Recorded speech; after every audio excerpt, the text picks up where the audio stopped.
Graça e paz a todos. É muito bom estarmos aqui mais uma vez para compartilhar um pouco da palavra de Deus. Quero agradecer a Deus por essa oportunidade que Ele me concede. E em nome do Ministério de Oração, eu quero agradecer ao MEC e ao Ministério de Família pela confiança em nós depositada. E hoje nós vamos falar um pouco sobre um projeto muito interessante, projeto Escola de Paz. Como pais cristãos, entendemos que a parceria entre família e igreja é algo assim imprescindível para desenvolver de uma forma ampla a vida espiritual, social, emocional e material do indivíduo. É necessário haver uma integração entre esses dois segmentos e uma unidade para que crianças e adolescentes sejam orientados e preparados para lidar com os desafios dentro e fora do contexto da Igreja de Cristo. Esse é um projeto do MEC, em parceria com o Ministério de Família, que tem como objetivo orientar os pais no que diz respeito a princípios e valores que ajudarão crianças e adolescentes a serem preparados para lidar com os problemas cotidianos. Dentro desse projeto, serão abordados alguns assuntos importantes para o contexto da vida familiar. Hoje, nós vamos falar sobre a importância das mães dobrarem os seus joelhos em oração por seus filhos. Por que precisamos orar por nossos filhos? Muitas vezes, nós nos perguntamos por que devemos orar por nossos filhos. E para responder essa pergunta, precisamos, antes de tudo, nos aprofundar mais no sentido do que é a oração. A oração vai além das definições prontas ou respostas fáceis. Quando nos dispomos a orar, podemos sentir em todo o tempo a bondosa mão de Deus a nos sustentar, a nos fortalecer, a nos conduzir em oração. Queridos, é por meio da oração que mergulhamos nas profundezas de Deus, em busca da sua presença em nossas vidas.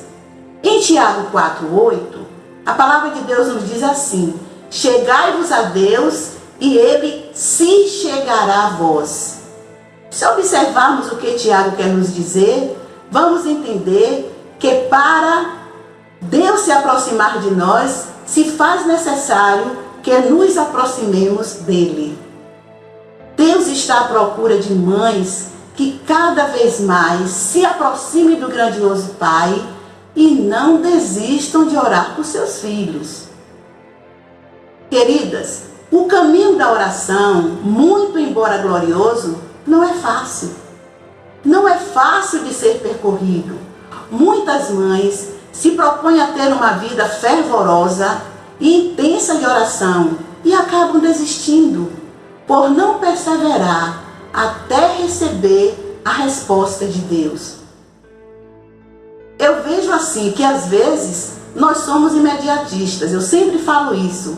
Nós queremos a resposta já, que o Senhor nos responda já, como se o tempo da resposta de Deus fosse comandado por nossa vontade.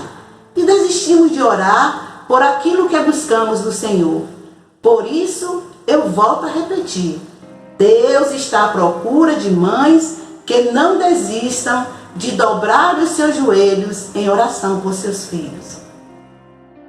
As orações que nós fazemos por nossos filhos precisam brotar de um coração quebrantado, um coração confiante, um coração cheio de fé. Não é isso mesmo?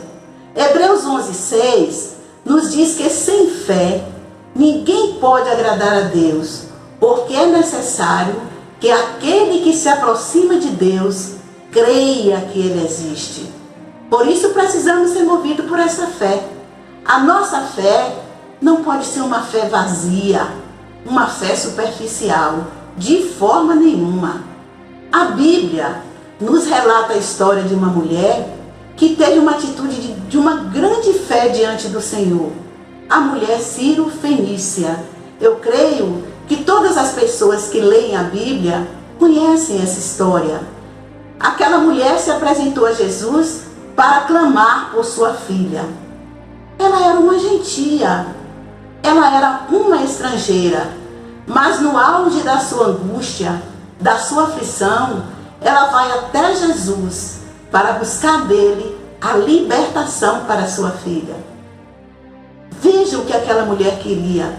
E durante a sua ida até o mestre, ela enfrenta vários obstáculos. Não foi fácil para ela, mas ela não desistiu do seu propósito.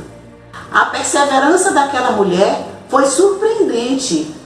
Ela não desistiu, ela insiste até receber de Jesus a completa libertação para aquela filha que ela tanto amava.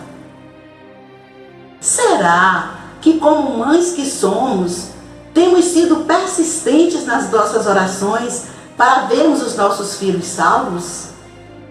Queridas mães que me ouvem nesse momento, precisamos entender que não geramos filhos para o mundo. Os nossos filhos são herança do Senhor. Está lá escrito no Salmo 127:3. Eis que os filhos são herança do Senhor e o fruto do ventre o seu galardão. Se você ainda tem filhos que não foram salvos, não desistam de orar por eles. Se vocês têm filhos ainda que necessitam de servir a Deus, continue orando por eles. Não desista, porque eu orei pelo meu filho primogênito por mais de 15 anos, para que Deus o livrasse das garras desse mundo de perdição. Eu não desisti até vê-lo salvo por Jesus. E hoje eu tenho a alegria de contemplar um servo de Deus, fiel e pregador desse Evangelho da Graça. A Deus, meus irmãos e minhas irmãs, toda honra, todo louvor, toda glória e toda exaltação sejam dadas somente ao nome do nosso Deus. Deus está à procura de mães que ousem colocar o ninho dos seus filhos nas alturas, bem longe dos predadores desse mundo. Em Isaías 40:31, a Bíblia nos diz assim: mas os que esperam no Senhor renovarão suas forças e subirão como águias. A águia é uma pedagoga de Deus. Ela nos ensina lições preciosas. E uma das primeiras lições que a águia nos ensina é a lição da proteção. Ela coloca o ninho dos seus filhos bem longe do sol, lá no alto dos rochedos, nos penhascos mais elevados, bem longe dos predadores desse mundo. O lugar mais alto e mais seguro que nós, como mães, podemos colocar os nossos filhos é no trono da graça de Deus. E isso só é possível fazer de joelhos dobrados diante do Pai em oração. Hoje, nós vivemos num mundo diferente, um mundo cheio de desafios. Mas quando optamos viver por uma vida contrita e submissa a Deus, optamos pelo que é correto. E com certeza seremos vitoriosas como mães cristãs que somos. A segunda lição que a águia nos ensina é muito interessante. É o exemplo, a lição do exemplo. Em Deuteronômio 32:11, diz assim: como a águia desperta o seu ninho, se move sobre os seus filhos, estende as suas asas, toma-os e os leva sobre as suas asas. Vejam, minhas irmãs, que a águia ensina os seus filhotes pelo exemplo. Quando eles já estão na hora de sair do ninho, ela começa a voar sobre a ninhada, mostrando a eles que é hora de sair para a vida, mostrando a eles que eles estão preparados para voar livremente. e seguros. O exemplo não é apenas uma forma de ensinar, mas a única maneira eficaz de fazê-lo. Por isso, precisamos viver o que ensinamos aos nossos filhos. Precisamos ser referência para eles, não só na leitura da palavra, mas também na oração.